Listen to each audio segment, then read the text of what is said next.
ሰላም ጤና ይስጥልን ውድ ሪፖርተር ተከታታዮች የሰዓቱን ዜናዎች ቀጥዬ አሰማችኋለሁ። ወልዶ ተስፋውን ሰንቆ ሩቁም ማየት የቻለ በሐቁ ጥሮ ያደረ ከሁሉ በላይ ከበረ ከከፍታው ታየ ከገዘፈው ኑሮ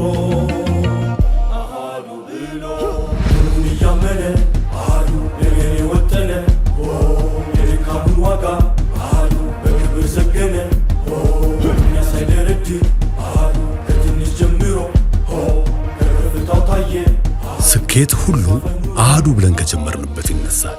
አሃዱ ባንክ ከብዙዎች ለብዙዎች። የትግራይ ክልል ጊዜያዊ አስተዳደር በክልሉ ምርጫ ለማካሄድ አስቻይ ሁኔታ መኖር አለመኖሩን ገምግሞ ለማሳወቅ ቃል ገብቶ የነበረ ቢሆንም እስካሁን ግን በጉዳዩ ላይ ለምርጫ ቦርድ ያሳወቀው ነገር እንደሌለ ታወቀ። የትግራይ ክልል ጊዜያዊ አስተዳደር ፕሬዝዳንት ሌተናንት ጀነራል ታደሰ ወረደ በታህሳስ ወር የመጀመሪያ ሳምንት ውስጥ ወደ አዲስ አበባ በማቅናት ከጠቅላይ ሚኒስትር አብይ አህመድ እና ሌሎች የፌዴራል መንግስት የስራ ኃላፊዎች ጋር ተወያይተው መመለሳቸው ይታወሳል። የአዲስ አበባ ቆይታቸውን አጠናቀው ከተመለሱ በኋላም ከፌዴራል መንግስት ጋር ውይይት የተደረገባቸውንና መግባባት የተደረሰባቸውን ጉዳዮች አስመልክተው ታህሳስ 15 ቀን 2018 ዓ.ም መግለጫ ሰጥተው ነበር። ታደሰ ወረደ በሰጡት በዚህ መግለጫም ከፌዴራል መንግስት የስራ ኃላፊዎች በተጨማሪ ከብሔራዊ ምርጫ ቦርድ አመራሮች ጋር ውይይት ማድረጋቸውን በውይይቱም ቀጣዩ ምርጫ በትግራይ ክልል ለማካሄድ አስቻይ ሁኔታ አለ ወይንም የለም የሚለው ከነ ምክንያቱ ለማሳወቅ ስምምነት መደረሱን ገልጸው ነበር። በስምምነቱ መሰረትም ጊዜያዊ አስተዳደሩ በክልሉ ምርጫ ለማካሄድ አስቻይ ሁኔታ መኖር አለመኖሩን ገምግሞ መግለጫውን በሰጡበት ሳምንት መጨረሻ ላይ ለምርጫ ቦርድ እንደሚያሳውቅ ተናግረው ነበር። ታደሰ ወረደ ይህንን ከተናገሩ 2 ሳምንት ያለፈው ሲሆን እስካሁን ድረስም ጊዜያዊ አስተዳደሩ በትግራይ ክልል ምርጫ ለማካሄድ አስቻይ ሁኔታ መኖር አለመኖሩን አስመልክቶ ያሳወቀው ነገር እንደሌለ ሪፖርተር ከብሔራዊ ምርጫ ቦርድ ለማረጋገጥ ችሏል። ሪፖርተር በጉዳዩ ላይ ከጊዜያዊ አስተዳደሩ የስራ ኃላፊዎች ተጨማሪ መረጃ ለማግኘት እንዲሁም የፌዴራል መንግስት አቋርጦት የነበረውን የትግራይ ክልል የድጎማ በጀት እና የመንግስት ሰራተኞች ደሞዝ ጭማሪ በጀት ለቆ እንደሆነ ለማጣራት ያደረገው ሙከራ አልተሳካም። የሚኒስትሮች ምክር ቤት የሰላም ሚኒስቴር እና 3 የክልል መንግስታት ላይ የቀረበው ክስ ሳይታይ ለ3ኛ ጊዜ ተለዋጭ ቀጠሮ ተሰጠ። ፍርድ ቤቱ የዳኞች እጥረትን በምክንያትነት አቅርቧል። ቅድሚያ ለሰብአዊ መብቶች ኢትዮጵያ የተባለው መንግስታዊ ያልሆነ ድርጅት ዓለም አቀፋዊና ህገ መንግስታዊ ግዴታቸውን ባለመወጣታቸው ተፈናቃዮችን ለሰብአዊ መብት ጥሰቶች አጋልጠዋል ያላቸውን የኢፌድሪ የሚኒስትሮች ምክር ቤት የሰላም ሚኒስቴር እንዲሁም የኦሮሚያ፣ አማራና ትግራይ ክልል መንግስታት ላይ ባቀረበው ክስ በአንድ ወር ጊዜ ውስጥ ለ4ኛ ጊዜ ለጥር 15 ቀን 2018 ዓ.ም ቀጠሮ ተሰጥቶታል። ህዳር 24 ቀን 2013 ዓ.ም በትግራይ ክልል የተከሰተውን ጦርነት ተከትሎ ከ1,057,000 በላይ የትግራይ ተወላጆች መፈናቀላቸውን በተመሳሳይ ሁኔታ ከኦሮሚያ ክልል በግጭትና በተለያዩ ምክንያቶች ከ519,000 በላይ ዜጎች ተፈናቅለው በአማራ ክልል የተለያዩ አካባቢዎች በጊዜያዊ መጠለያዎች እንደሚገኙ እንዲሁም በኦሮሚያ ክልል ውስጥ በተለያዩ ምክንያቶች የተፈናቀሉ ከ84,000 በላይ ዜጎች እንዳሉ የሚያስረዳው ክስ በሶስቱም ክልሎች የሚገኙት ተፈናቃዮች በተጨናነቁ መጠለያዎች፣ ትምህርት ቤቶችና ክፍት ቦታዎች ጭምር እንደተጠለሉ፣ ውሃ፣ መጸዳጃ፣ ምግብና የጤና አገልግሎት በቂ በሆነ መልኩ እያገኙ እንዳልሆነ በመግለጽ ሁኔታው እጅግ አስከፊ ነው ሲል አሳስቧል። የሰብአዊ መብት ተሟጋች ድርጅቱ የክስ ማመልከቻውን ለፌዴራል ከፍተኛ ፍርድ ቤት መሰረታዊ የሰብአዊ መብቶች ጥበቃ ችሎት ጥቅምት 25 ቀን 2018 ዓ.ም ያስገባ ሲሆን ክሱ ወደ ፍርድ ቤት ለመጀመሪያ ጊዜ የገባው ህዳር 5 ቀን 2018 ዓ.ም መሆኑን የድርጅቱ ቅድሚያ ለሰብአዊ መብቶች ኢትዮጵያ ዋና ስራ አስኪያጅ ተስፋለም በርሀ ሪፖርተር ተናግረው ነበር። ከዛ በኋላ በየሳምንቱ አርብ ቀጠሮ እየተሰጠው ዛሬ ጥር 1 ቀን 2018 ዓ.ም ቀጠሮ ነበራቸው። እስካሁን በተደጋጋሚ ጉዳዩ ላይ ትዕዛዝ እንዲሰጥ አቤቱታ ማቅረባቸውንና በዳኞች ተሟልቶ አለመገኘትና በሌሎች ምክንያቶች እስካሁን የዘገየ ሲሆን ዛሬ በፍርድ ቤቱ በተሰጣቸው ምላሽ የዳኞች እጥረት መኖሩ ቀጠሮ እንዲበዛ አድርጓል ተብሏል። ተከሳሾቹ የፌዴራልና የክልል መንግስታት አካላት ለክሱ ምላሽ እንዲሰጡ የሚል ትዕዛዝ ከዳኞች እየጠበቀ የሚገኘው ቅድሚያ ለሰብአዊ መብቶች ኢትዮጵያ 5ቱ ተከሳሾች የኢፌድሪ ህገ መንግስትን እንዲሁም የፕሪቶሪያ ስምምነትንና የሀገር ውስጥ ተፈናቃዮችን የሚመለከተውን የአፍሪካ ህብረት የካምፓላ ኮንቬንሽን ጥሰዋል ብሏል። የቅድሚያ ለሰብአዊ መብቶች ኢትዮጵያ ዋና ስራ አስኪያጅ ተስፋለም በርሀ በቅርቡ በፓርላማ የፍርድ ቤት ዳኞች ሹመት በመጽደቁ ችግሩ በ15 ቀናት እንደሚቀረፍ ተነግሯቸው ተለዋጭ ቀጠሮ ለጥር 15 ቀን 2018 ዓ.ም ተሰጥቷቸዋል። ገብተን ወጣን። ያው እንግዲህ ለውጥ የለውም። አሁንም ጥር 15 ነው የቀጠሩ። ያው የሚሉት ግን ምክንያታቸው ዘርዝረው አስረዱን። ዛሬ ያው የከፍተኛ ፍርድ ቤት የፍትሐ ብሔር አስተባባሪዋ ናቸው እና የያዙት መዝገቡ ምንድነው የሚሉት የዳኞች እጥረት ነበረባቸው። ሰሞኑ ወደ 34 ዳኞች ተሾመዋል። እነሱ ስምሪት ሲወስዱ ድረስ አንድ ሳምንትም እንዳያጥር በሁለት ሳምንት ውስጥ እንሰራዋለን ያው አዝናለሁ ብለው እንትናሉን። በሱ ምክንያት ነው በዳኞች እጥረት ምክንያት ነበር የቆየዋሉን። ይሄ ነው ማብራሪያው። ሳምንት ብንቀጥራችሁ ገና አዲስ ስለሚሆን በሁለት ሳምንት ውስጥ ይሰራል አሉ። መያዝ ከሚችለው አቅም በላይ በርካታ ተጠርጣሪዎችን ይዟል በተባለው ቂሊንጦ የተጠርጣሪዎች ማቆያ ለአንድ ሰው የዕለት ቀለብ የተመደበው 35 ብር ብቻ መሆኑ የምግብ ወጪን የማይሸፍን ነው ሲል የመብቶች ኮሚሽኑ አሳሰበ። የኢትዮጵያ ሰብአዊ መብቶች ኮሚሽን በቂሊንጦ የተጠርጣሪዎች ማቆያ በቂ የመንቀሳቀሻ ቦታ የሌላቸው ዞኖችን ጨምሮ በማቆያው ለአንድ ተጠርጣሪ ዕለታዊ ቀለብ የተመደበው ገንዘብ ለምግብ አቅርቦት በቂ ያለመሆን የሚስተዋሉ ችግሮች ናቸው ብሏል።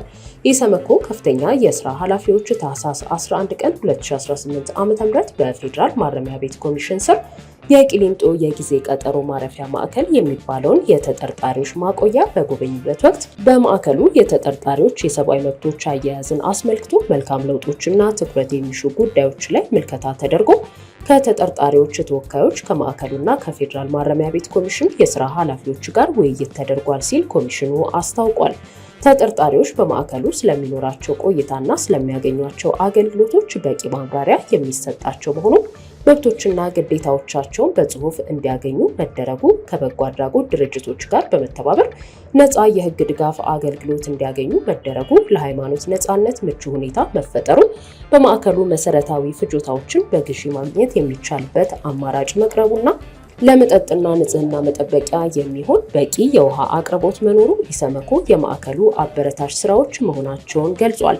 በተቃራኒው ደግሞ የቂሊንጦ የተጠርጣሪዎች ማቆያ ስፍራ መያዝ ከሚችለው የተጠርጣሪዎች ቁጥር በላይ የያዘ በመሆኑ ከፍተኛ መጨናነቅ መፈጠሩ፣ ለአካለ መጠን ያልደረሱ ተጠርጣሪዎች ከሌሎች ተለይተው አለመያዛቸው፣ በማረሚያ ቤት የተወሰኑ ዞኖች ለተጠርጣሪዎች በቂ የመንቀሳቀሻ ቦታ አለመኖሩ፣ ተጠርጣሪዎች ለመያዝ የሚፈቀድላቸው አነስተኛ የብር መጠን እስከ 200 ብር ብቻ መሆኑ፣ የሚያስፈልጓቸው ሸቀጦች ለመግዛት በቂ አለመሆኑ፣ ለአንድ ተጠርጣሪ የዕለት ቀለብ የተመደበው 35 ብር ምግብ ለማቅረብ በቂ ያለመሆኑ እንዲሁም መዝጊያ የሌላቸው መጸዳጃና መታጠቢያ ቤቶችን ጨምሮ የተወሰኑ የውሃ ቧንቧዎች አገልግሎት ያቆሙ መሆናቸው ትኩረት የሚሹ ጉዳዮች ናቸው ሲል ኮሚሽኑ አሳስቧል። የፌዴራል ማረሚያ ቤት ኮሚሽንና የቂሊንጦ ጊዜ ቀጠሮ ማረፊያ ማዕከል የስራ ኃላፊዎች መጨናነቅን ለማስቀረት ፍርድ የተሰጣቸውን ሰዎች ወደ ቃሊቲ ከፍተኛ ማረሚያ ተቋም ለማዛወር በማረሚያ ቤቱ የተወሰነ መሆኑን፣ የታራሚዎች የዕለት በጀት የሚሻሻልበትን ሁኔታ በተመለከተ ከሚመለከታቸው የመንግስት አካላት ጋር በቅርበት እየሰሩ እንደሚገኙ እንዲሁም ተጠርጣሪዎች በቆይታቸው ለመሰረታዊ ፍላጎት ተጨማሪ ገንዘብ ወጪ ሊያደርጉ የሚችሉበትን አሰራር ለመፍጠር ከባንኮች ጋር እየተሰራ እንደሚገኝ ገልጿል። የኢሰመኮ ዋና ኮሚሽነር ብርሃኑ አዴሎ በቂሊንጦ የጊዜ ቀጠሮ ማረፊያ ማዕከል ያለውን መጨናነቅ ለመቀነስ ፍርድ የተሰጣቸውን ሰዎች በአፋጣኝ ወደ ቃሊቲ ከፍተኛ ጥበቃ ማረሚያ ቤት ለማዛወር የተላለፈው ውሳኔ በፍጥነት ተግባራዊ እንዲደረግ፣ በማዕከሉ ለሚገኙ የጊዜ ቀጠሮ እስረኞች የተመደበው በጀት እንዲሻሻል ለማድረግ የተጀመሩ ጥረቶች እንዲጠናከሩ እንዲሁም ከንጽህናና ሌሎች አገልግሎቶች መሰረተ ልማት መሟላት ጋር በተያያዘ ለተነሱ ጉዳዮች ትኩረት እንዲሰጥ አሳስቧል። ሁለት የኤርትራ ተቃዋሚ ፓርቲዎች የራስን ዕድል በራስ በመወሰን መብት ጉዳይ ቁርጠኛ መሆናቸውን አስታወቁ። መሰረታቸውን በአፋር ላይ ያደረጉት ሁለቱ የኤርትራ ተቃዋሚ ፓርቲዎች የቀይ ባህር አፋር ዲሞክራቲክ ድርጅት እና የኤርትራ አፋር ብሔራዊ ኮንግረስ ለዲሞክራሲያዊ አስተዳደርና ለኤርትራ ሕዝብ የራስን ዕድል በራስ የመወሰን መብት ያላቸውን ቁርጠኝነት እንደሚያረጋግጡ ገልጸዋል። ሁለቱ ተቃዋሚ ፓርቲዎች ይህን ያሉት በጋራ ባወጡት መግለጫ ሲሆን በተለይም በቀይ ባህር አፋሮች የራስን ዕድል በራስ የመወሰን መብት ላይ አጽንኦት ሰጥተዋል። መግለጫውን የሰጡት ከአፍሪካ ቀንድ ራዕይ ኮንፈረንስ ጎን ለጎን በተካሄደ የጋራ ስብሰባ ሲሆን ልዑካኑ በኤርትራ ውስጥ ያለውን የፖለቲካ ሁኔታ ገምግመዋል። ድርጅቶቹ የራስን ዕድል በራስ የመወሰን መብት በዓለም አቀፍ ሕግ የተረጋገጠና የማይገሰስ የፖለቲካና የሕግ መብት እንደሆነ ገልጸው ትግላቸው ነፃነትን፣ እኩልነትና ሰብአዊ ክብርን የሚያረጋግጥ ፍትሐዊ ዲሞክራሲያዊ ስርዓት ለመመስረት ያለመ መሆኑን አጽንኦት ሰጥተውበታል። ይህም ለበርካታ አስርተ ዓመታት ከዓለም የተገለለውንና አምባገነን የሆነው ስርዓት እንዲያበቃ ማድረግ ዋነኛ ዓላማው መሆኑን በመጥቀስ አፋኝ ፖሊሲዎችና በአፍሪካ ቀንድ ላይ ያለውን አለመረጋጋትንም ለማስቆም እንደሚያግዝ ነው ያመለከቱት። የቀይ ባህር አፋር ዲሞክራሲያዊ ድርጅት የኤርትራ መንግስት ለማስወገድ ተመሳሳይ ፍላጎት ካላቸው ኃይሎች ጋር እንደሚሰራ ከሳምንታት በፊት በአዲስ አበባ በሰጠው መግለጫ ማስታወቁ ይታወሳል።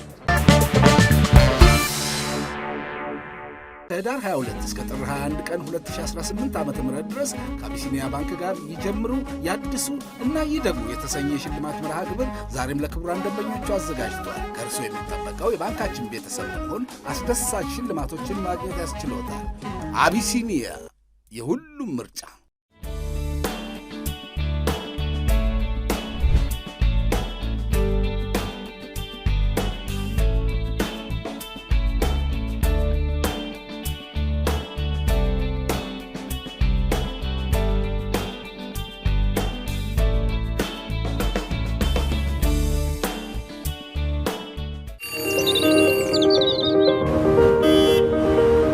ነገም በዛሬ ጥረት ለማድመቅ ዛሬ በተስፋ ሲጥሩ ለሥራው እድገት የተሻለ ሐሳብ ኖሮት ህልሙን እውን ለማድረግ የገንዘብ ጥረት ገድቦታል። ከአንድ ወደ እልፍ እንዲሻገሩ ያለሙትን አሳክተው እፎይ የሚያስብሎ ሁነኛ አጋር ሲሻሉ በአዲስ የዘመን አሰራር የማደግ ህልሞን እውን ልናደርግ እፎይታን ለእፎይታው እፎይታ ዲጂታል የብድር አገልግሎት ከወጋገን ባንክ። እፎይታ ዲጂታል የብድር አገልግሎት ማሻሻያ ሳያስፈልግ ደንበኞች ያላቸውን የመክፈል አቅም መሰረት ያደረገ ለግለሰቦች እንዲሁም መደበኛ ላልሆኑ ጥቃቅንና አነስተኛ ንግዶች በዋናነት የሥራ ጀማሪዎችና ፈጣሪዎች የሚሰጥ የብድር አገልግሎት ነው። አሁኑን ወደ ወጋገን ባንክ ቅርንጫፎች በመሄድ ሂሳብ ከፍተው መተግበሪያውን ከጎግል ፕሌይ ላይ በማውረድ የአገልግሎቱ ተጠቃሚ መሆን ይችላሉ። ያለሙትን አሳክተው እፎይ ይበሉ። ወጋገን ባንክ። አሁን ባለንበት የሪል ስቴት ገበያ ውስጥ ትክክለኛ አቅጣጫ መምረጡን በምን ያውቃሉ? የእያንዳንዱ ሰው ፍላጎትና ህልም ይለያያል። አንዳንድ ሰው ጥሩ መኖሪያን ይፈልጋል፣ ሌላው ደግሞ ጥሩ ዋጋን ይፈልጋል። አንዳንዶች ደግሞ ለንግድ ምቹ የሆነን አካባቢ ይፈልጋሉ። ይህን ሁላ በአንድ ላይ የያዘ አቅጣጫ አልጠቅሙ። ኮምፓስ ፕሮፐርቲስ በኢትዮጵያ የግንባታ ዘርፍ የረጅም ዓመት ልምድ ስላለው የህልም ቤቱን እውን ለማድረግ ቀላል ያደርጋል። ኮምፓስ ፕሮፐርቲስ ጋር ሲመጡ ግልጽ በሆነ መረጃ እና በአስተማማኝ አቅርቦት ወደ ህልሙ እንመራውታለን። እያንዳንዱ ፍላጎቶን በሚያሟሉ ምቹ በሆኑ በመዲናችን አካባቢዎች በቦሌ አትላስ፣ በካሳንችስ፣ በሳሪስ፣ በቄራ እና በመስቀል ፍላወር አማራጮችን አቅርበንልዎታል። ለበለጠ መረጃ ይደውሉልን።